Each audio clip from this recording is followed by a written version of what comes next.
Hello बच्चों, SP children academy की online classes में आपका स्वागत है।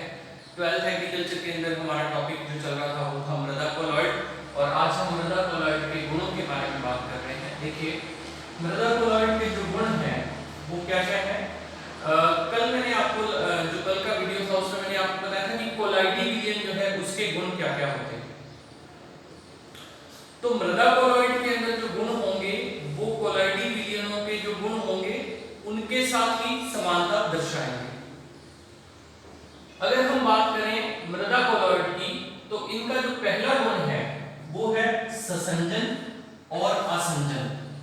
ठीक है, इसको हम इंग्लिश में बोलते हैं कोहेंशन और एडहेंशन। तो ससंजन जो है उसका मतलब क्या है, देखो भाई, ससंजन। देखिए, जो कोलाइडी विलयन होता है उसके अंदर कल मैंने आपको बताया था कि एक तो होती है परिक्षिप्त प्रावस्था होती है एक तो, और एक उसमें होता है परिक्षेपण माध्यम होता है। परिक्षेपण माध्यम होता है। तो जो परिक्षिप्त प्रावस्था के जो कण हैं, इसके जो कण हैं, और जो परिक्षेपण माध्यम के जो कण हैं, इन कणों के बीच में जब आकर्षण पाया जाता है, आकर्षण, तो उस आकर्षण को हम क्या बोलते हैं, ससंजन बोलते हैं। और जब इन कणों के मध्य प्रतिकर्षण पाया जाता है तो फिर हम इसको एडहेंशन या असंजन कहते हैं। क्लियर है ना बात। तो मतलब ये हुआ कि जो मृदा कोलॉइड होते हैं उनमें जो परिक्षेपण माध्यम और परिक्षिप्त प्रावस्था है, उन दोनों उसमें कणों के मध्य ससंजन भी पाया जाता है और असंजन बल भी पाया जा सकता है। ठीक है, कारण इसके पीछे क्या हो सकता है, कारण ये हो सकता है कि जो मृदा के कोलॉइड हैं या कोलॉइडी कण हैं उन पर आवेश पाया जाता है, और वो आवेश जो है वो अलग अलग प्रकार का हो सकता है, यानी कि या तो सारे के सारे ऋणात्मक होंगे और या सारे के सारे धनात्मक होंगे। तो ये इस बात पर निर्भर करता है कि उनके मध्य आकर्षण होगा या प्रतिकर्षण होगा, और जो अपना परिक्षेपण माध्यम है उसकी प्रकृति कैसी है इस बात पर भी निर्भर करता है कि असंजन होगा या ससंजन पाया जाएगा। क्लियर हुई ना बात। तो ससंजन और असंजन के बारे में मैंने आपको बता दिया कि ये क्या होते हैं। फिर इसके बाद में आता है सुघट्यता। सुघट्यता को हम इंग्लिश में कहते हैं प्लास्टिसिटी। तो प्लास्टिसिटी जो है वो क्या चीज होती है, देखिए कि मान लेते हैं ये कोई मॉलिक्यूल है, इस प्रकार से आपस में जुड़े हुए हैं, ये बंद है इसके बीच में, ठीक है, इस प्रकार से ये जुड़े हुए। अगर इनको हम खींच दें ऐसे करके तो ये दूर हो जाएंगे, और खींचने के बाद में जैसे ही इनको छोड़ते हैं तो ये वापस अपनी जगह पर आ जाएंगे। प्लास्टिक, प्लास्टिक से ये शब्द बना प्लास्टिसिटी। ठीक है, तो मतलब ये हुआ कि जब हम किसी भी मृदा कोलॉइड को अगर उसके ऊपर दबाव लगाया जाए और उसको खींच लिया जाए तो वो बल लगने के कारण अपनी अवस्था में बदलाव लेकर आता है, लेकिन जैसे ही बल को हटाया जाता है तो वो वापस अपनी उसी अवस्था में आ जाता है जिस अवस्था में वो पहले था। जैसे कि अपन प्लास्टिक की बात करते हैं, रबड़ की बात करते हैं, तो रबड़ में क्या होता है कि रबड़ को जब खींचते हैं तो वो खींच जाता है, और जब उसको छोड़ते हैं तो वो अपनी उसी अवस्था में आ जाता है। इसका मतलब ये हुआ कि उसमें सुघट्यता या प्लास्टिसिटी पाई जाती है। तो ये सेम जो गुण है वो मृदा कोलॉइड के अंदर पाया जाता है। ठीक, फिर इसके बाद में तीसरा पॉइंट है इसका उर्णीपिंडन और विउर्णीपिंडन। ठीक है, उर्णीपिंडन और विउर्णीपिंडन। तो आपको अगर ये शब्द थोड़े अजीब लग रहे हैं तो मैं आपको ये बता दूं कि उर्णीपिंडन जो है ना उसका मतलब स्कंदन होता है। स्कंदन, रक्त का स्कंदन हो जाता है ना, तो स्कंदन, तो ये उर्णीपिंडन इसको कहा जाता है। अब उर्णीपिंडन है क्या, देखो मान लेते हैं कि ये कोई कोलाइडी विलयन हुआ। मैं विलयन में आपको समझा देता हूं। ये कोलाइडी विलयन है, जैसे ही गठिया डाला, विद्युत अपघट्य डाल दिया। तो विद्युत अपघट्य मिलाने पर क्या हो जाता है कि ये जो कण है ना, ये सारे के सारे ये सब आपस में चिपक जाते हैं। चिपकने का मतलब कि इस तरीके से चिपक जाते हैं, ऐसे करके ये चिपक जाएंगे ऐसे करके, ठीक है। चिपकने के बाद में ये जो इनकी ये अवस्था होती है ना, इसी अवस्था को बोला जाता है स्कंदन हो गया किसी भी चीज का, ठीक। तो वो स्कंदन जो है उसको ही हम उर्मी पिंडन कहते हैं। और अगर स्कंदित हुए हुए जो कण हैं वो वापस बिखर जाएं, अलग अलग हो जाएं सारे के सारे, तो उसको हम क्या कह देते हैं, वियुर्णी पिंडन कह देते हैं, ठीक है, स्कंदन का उल्टा। तो मतलब ये कि भाई अगर हम मृदा कोलॉइड के अंदर कोई विद्युत अपघट्य मिला दिया जाए, तो विद्युत अपघट्य मिलाने पर मृदा के जो कोलॉइडी कण हैं उनका उर्णी पिंडन भी हो जाता है और उनका वियुर्णी पिंडन भी हो जाता है। बात समझ में आई? चौथा पॉइंट है इसके अंदर फैलाव और संकुंचन। तो फैलाव और संकुंचन का वास्तव में क्या मतलब है कि जो मृदा के कण है ना, या मृदा कोलॉइड जो है, मृदा कोलॉइड, ये क्या करते हैं, जब जल को सोख लेते हैं ना, जल को जब सोख लेते हैं तो ये फूल जाते हैं, फूल जाते हैं, ठीक है। फूल जाने के कारण क्या होता है कि इनकी आकृति जो है वो फैल जाती है, या हम ऐसे कह सकते हैं इनमें फैलाव आ जाता है, फैलाव।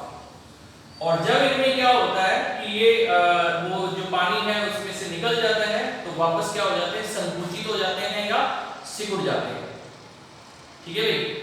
तो ये इनके अंदर गुण इनमें पाया जाता है, यानी मृदा के कोलॉइडी कण जो है उनमें फैलाव की अवस्था भी पाई जाती है और संकुचन का गुण भी पाया जाता है, ठीक है।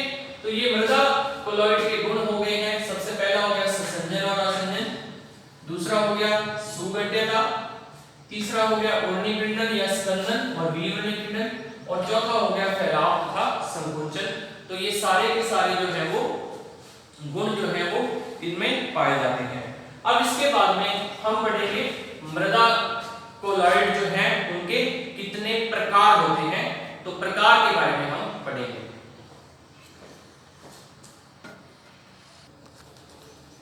तो देखो बच्चों, मृदा कोलॉइड के अंदर जब हम मृदा कोलॉइड के प्रकार पढ़ते हैं तो यहाँ पर आपको ये ध्यान देना है कि मृदा कोलॉइड जो है वो दो प्रकार के होते हैं, अकार्बनिक कोलॉइड और कार्बनिक कोलॉइड, ठीक। कार्बनिक कोलॉइड जो है इसके बारे में हम ऑलरेडी पढ़ चुके हैं पहले। कार्बनिक कोलॉइड का मतलब ये है कि इसमें सारे के सारे जो पदार्थ होंगे वो क्या होंगे, कार्बन से निर्मित होंगे या कार्बन के यौगिक होंगे, कार्बन के यौगिक। तो कार्बन के यौगिक होंगे। कार्बनिक के यौगिक में जैविक अंश जो है वो मुख्य रूप से आ जाएगा, जीवों का सड़ा गला अंश आ जाएगा या मृत जीव आ जाएंगे, और इसके अलावा पेड़ पौधे और उनकी पत्तियां और वो सारी चीजें। और कुल मिलाकर अगर इनको नहीं, इनके बारे में नहीं एक्सप्लेन करना तो आप इस अकेले के बारे में, ह्यूमस के बारे में एक्सप्लेन कर सकते हो। ये सारी चीजें जो है वो ह्यूमस में आ जाती हैं, ठीक है। तो कार्बनिक कोलॉइड का मतलब ह्यूमस हुआ, और ह्यूमस हमने ऑलरेडी पढ़ लिया है। फिर इसके बाद आता है कार्बनिक कोलॉइड, सॉरी अकार्बनिक कोलॉइड। तो अकार्बनिक कोलॉइड जो है इसका मतलब ये है कि इसके अंदर जितने भी तत्व होंगे वो अकार्बनिक प्रकार के होंगे, अकार्बनिक प्रकार के तत्व उपस्थित होंगे। क्लियर हुई बात, अकार्बनिक प्रकार की। अब अकार्बनिक कोलॉइड जो है ये जो है फिर दो प्रकार का होता है। मुख्य रूप से इसके अंदर क्ले आती है, क्ले, सिलिकेट क्ले। तो सिलिकेट क्ले जो है वो किसको बोला जाता है, मृत्तिका को बोला जाता है। मृत्तिका, मृत्तिका जो है बिल्कुल ही महीन रूप से मृदा जो होती है उसके कणों का आकार बहुत कम होता है, वो होती है। सिलिकेट जो है इसके अंदर अगर सिलिका की मैं बात करूं तो मुख्य रूप से SiO2 इसके अंदर होता है। सिलिका रेत का फार्मूला है ना SiO2, तो सिलिका इसके अंदर आ जाएगी। और दूसरा इसका जो प्रकार है, मतलब कार्बनिक क्लोराइड का दूसरा प्रकार है आयरन और एल्युमिनियम के हाइड्रोक्साइड। तो आयरन और एल्युमिनियम के हाइड्रोक्साइड जो है वो भी अकार्बनिक, क्योंकि ये एल्युमिनियम और आयरन जो है दोनों ही क्या है अकार्बनिक यौगिक आ गए हैं, तो अकार्बनिक वाला हटा देंगे। अब अगर क्ले की बात करें, सिलिका क्ले की बात करें, तो सिलिकेट क्ले जो है वो फिर आगे डिवाइड होती है केओलिनाइट समूह के अंदर, मॉन्टमोरिलोनाइट समूह और इलाइट समूह। तो ये तीन समूह ये हैं। अब हम क्या करेंगे, इन सबको अलग-अलग पढ़ेंगे, क्योंकि हमने ह्यूमस के बारे में तो पढ़ रखा है, ये तो पिछला जो चैप्टर था उसमें कंप्लीट हो गया। आज हम अकार्बनिक कोलोइड में विशेषतः सिलिकेट क्ले और आयरन एल्युमिनियम हाइड्रोक्साइड और ये जो सारी चीजें हैं इनके बारे में हम स्टडी करेंगे।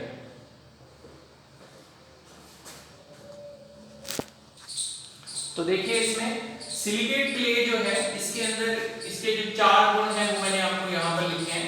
तो देखिए इसकी शेप जो है वो कैसी होती है। वास्तव में जो सिलिकेट क्ले है, सिलिका जो है उसी के ही सूक्ष्म कण होते हैं, ठीक, सिलिका के सूक्ष्म कण होते हैं। सिलिका जो है उसका फॉर्मूला SiO2 होता है। तो इसमें देखो कि इसकी जो शेप है वो एक बुक के जैसे होती है, या फिर स्तरीय आकार का मतलब होता है कि परतीय संरचना हो सकती है जिनके अंदर की परतें पाई जाती हैं, षट्भुजाकार होते हैं या अनियमित षट्भुमा होते हैं। जो हम गर्मियों के अंदर जो पाउडर लगाते हैं वो भी वास्तव में सिलिकेट ही होता है, शीट सिलिकेट जिसको बोलते हैं, या परतीय संरचना जिसकी होती है। तो इस प्रकार से क्या होता है कि ये जो सिलिका या सिलिकेट्स होते हैं बहुत ही सूक्ष्म कण होते हैं। सतही क्षेत्रफल की अगर मैं बात करूं तो ये बहुत ही सूक्ष्म होते हैं। अति सूक्ष्म होने की वजह से ही इनका जो बाह्य क्षेत्रफल है वो बहुत ही अधिक होता है। क्लियर। चौथी बात, विद्युत आवेश। विद्युत आवेश जो है जो सिलिकेट जो है सिलिकेट क्ले है वो सारे के सारे कण जो है वो ऋणावेशित होते हैं भाई, क्योंकि मैंने आपको पहले बता दिया कि जो मृदा कोलाइड होंगे वो सबके ऊपर एक जैसा आवेश होगा, यानी कि या तो सारे के सारे क्या होंगे ऋणावेशित होंगे और या फिर सारे के सारे क्या होंगे धनावेशित होंगे। तो ये कण जो है वो ऋणावेशित होते हैं और ऋणावेशित होने के कारण अगर हम अधिशोषित आयन की बात करें तो इनके ऊपर धनायनों का अधिशोषण होता है, क्योंकि इनका खुद का जो आवेश है वो नेगेटिव चार्ज है। तो नेगेटिव चार्ज जो होते हैं उनके ऊपर कौन होगा, जो धनात्मक आवेश वाले आयन हैं वो इसके ऊपर अधिशोषित होंगे। बात क्लियर हुई। तो इसके अंदर ये इसके जो चार क्ले के जो है वो गुण पाए जाते हैं। समझ में आई बात। अब क्ले जो है सिलिकेट क्ले जो है इसके भी अगर हम प्रकारों की बात करें तो आपने देखा अभी मैंने आपको जब ये यहाँ पर पिक्टोरियल बनाया था तो उसमें आपने देखा कि ये कितने प्रकार की होती है क्ले, तीन प्रकार की होती है, केओलिनाइट, मॉन्टमोरिलोनाइट और इलाइट समूह। तो वो तीनों समूह जो है वो क्या है, आइए अब हम उनके बारे में पढ़ते हैं। तो यहाँ देखिए केओलिनाइट और मॉन्टमोरिलोनाइट जो है दो प्रकार की यहाँ पर मैंने स्ट्रक्चर्स जो है ड्रॉ करी हैं। तो देखिए इसमें केओलिनाइट जो है इसके अंदर क्या होता है कि ये दो तरीके की इकाइयां होती हैं, जिसके अंदर पहली जो है देखिए सिलिका की लेयर है, सिलिका, और दूसरी है एल्यूमिना। एल्यूमिना का फार्मूला होता है Al2O3 और सिलिका का फार्मूला होता है SiO2। सिलिका और एल्यूमिना के बीच में ये जो बंध बनाए हुए हैं ये ऑक्सीजन के द्वारा बने हुए बंध है, ये ऑक्सीजन के अणु हैं। तो अणु ऑक्सीजन के अणु इस प्रकार से इसके अंदर व्यवस्थित रहते हैं। ये केओलिनाइट की समूह है। केओलिनाइट जो है इसके अंदर ऑक्सीजन जो है जब इसके बीच में एल्युमिनियम की परत और एल्यूमिना की परत और सिलिका की परत के बीच में जब ऑक्सीजन बंध बनाती है तो वो क्या करती है, इन दोनों परतों के को मजबूती प्रदान करती है। केओलिनाइट जो है इसके अंदर सरंध्रता पाई जाती है। सरंध्रता के अलावा सुगठिता, संसंजन, फैलाव और ये जो गुण है इसके अंदर थोड़ी मात्रा में कम होते हैं इसके अंदर। और अगर हम बात करें मॉन्टमोरिलोनाइट की तो इसके अंदर आप देख रहे हैं कि सिलिका की परत जो है एल्यूमिना परत और सिलिका ये सैंडविच की तरह होती है, जिसमें सिलिका और सिलिका के बीच में एल्यूमिना की परत जो है वो पाई जाती है। नीचे अगर आप देखेंगे तो सिलिका परत, एल्यूमिना परत और सिलिका की परत इसमें पाई जाती है और प्रसारीय दूरी जो है इसके अंदर थोड़ी कम होती है और ये जो परतें हैं आपस के अंदर इस प्रकार प्रकार धनावेशित जो आंतरिक अधिशोषण की जो सतह है उसके द्वारा ये जुड़ी रहती है।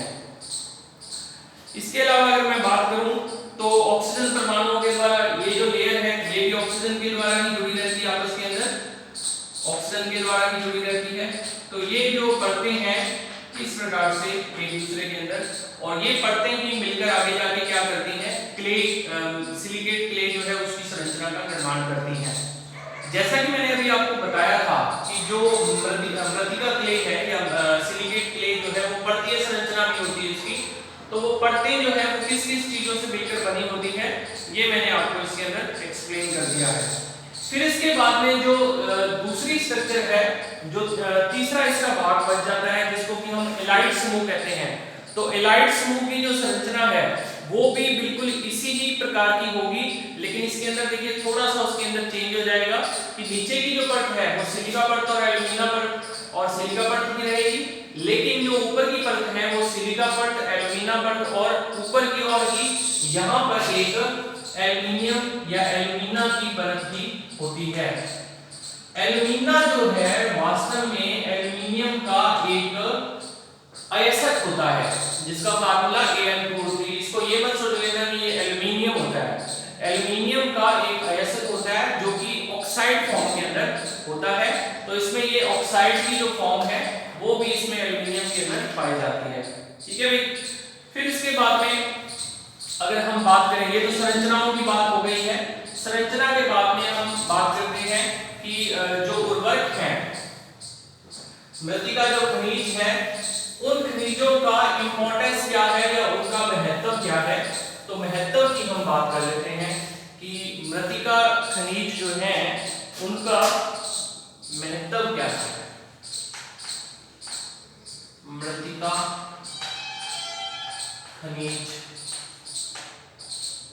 खनिजों का महत्व, ठीक है।